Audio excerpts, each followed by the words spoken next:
안녕하세요. 헬릭스믹스 임상 결과의 가장 큰 두 축, 안정성과 유효성이 있었습니다.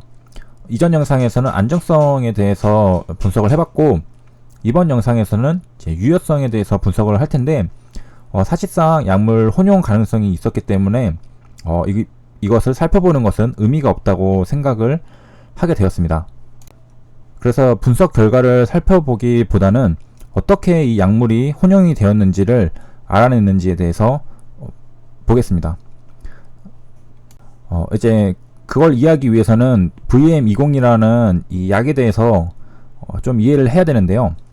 우선 VM202는 심혈관 질환 중에 당뇨병, 신경병증, 이 적응증을 해결하기 위해서 개발하는 약이고요. 그래서 여기에 뭐 근위축성 측사경화증, 허혈성 심장질환, 허혈성 지체질환, 당뇨병성 신경병증 이런 것들을 치료하기 위한 겁니다. 그래서 이제 가장 중요한 부분, 이 부분을 이해한다면은 어떻게 해서 약물이 혼용됐는지를 알았는지를 확실히 알 수 있는데요. VM202는 간단합니다.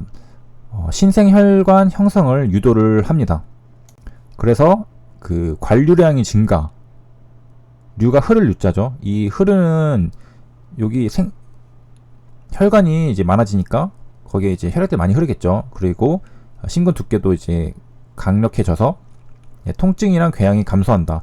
이게 이 약이 치료하는 방법이고, 그리고 왜 이렇게 해야 되냐 하면은 적응증들의 원인이 혈관이 좁아지거나 막히는 것 때문에 이제 생기는 거잖아요. 그래서 혈관을 만들어준다. 혈관이 좁아지고 막히니까 만들어준다 라는 개념입니다.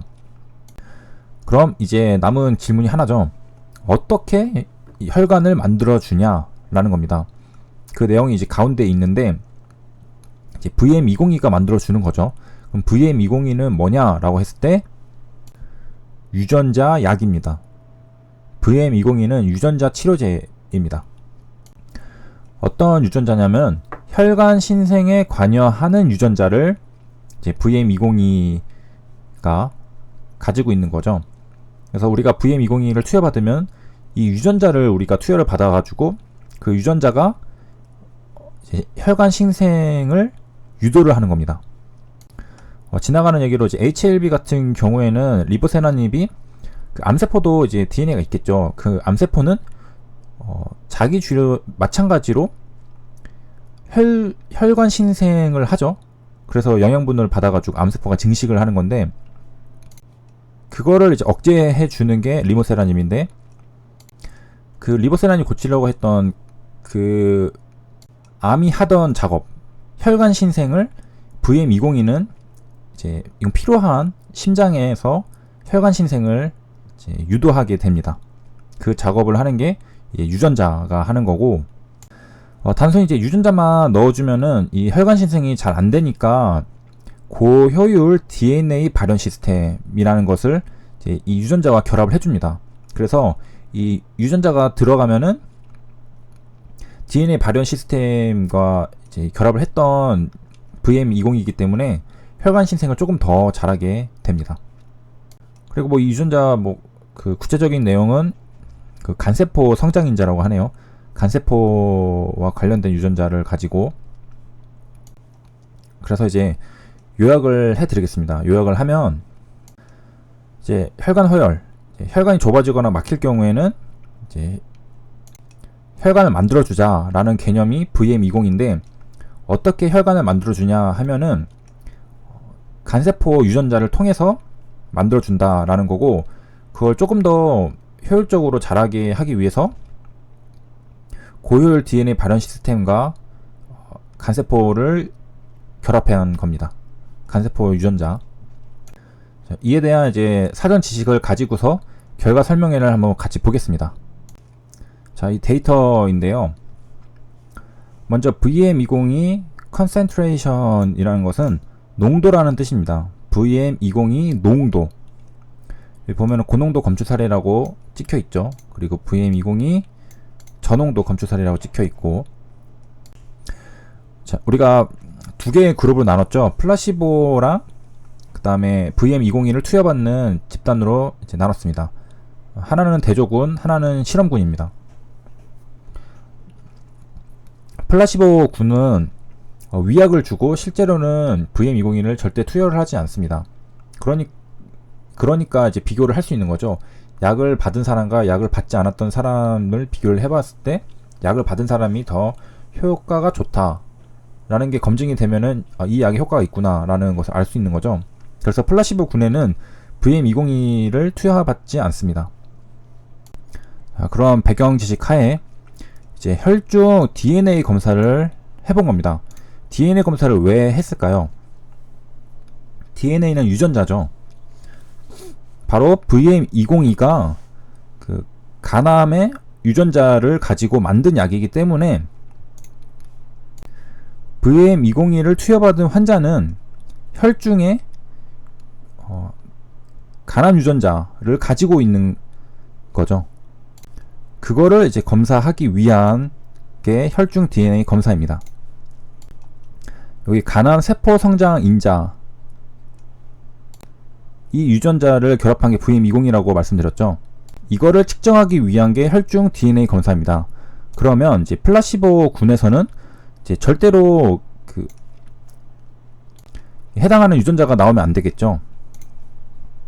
물론 사람이 원래 가지고 있는 거긴 하니까 조금은 나올 수는 있겠습니다.